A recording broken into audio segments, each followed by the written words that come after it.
Hello dear friends, subscribers and guests of my channel. In this video I want to show and tell you how to check how many people visit your Instagram profile.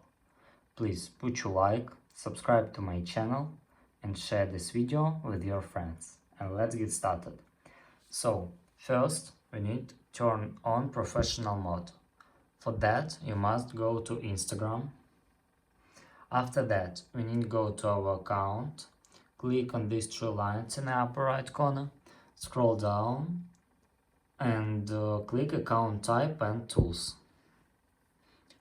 After that, click switch to professional account, click continue, choose what best describes you, click done. It can take up to 30 seconds.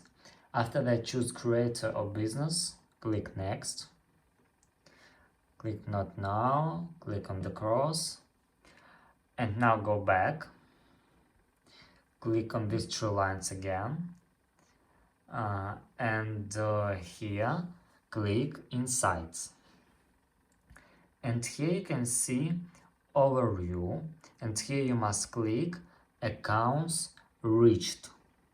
Click here, and here you can see how many people visit your account.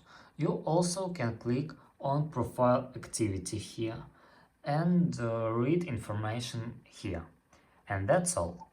If you enjoyed this video and found it helpful, please put your like, subscribe to my channel and share this video with your friends. Bye bye everyone, see you later.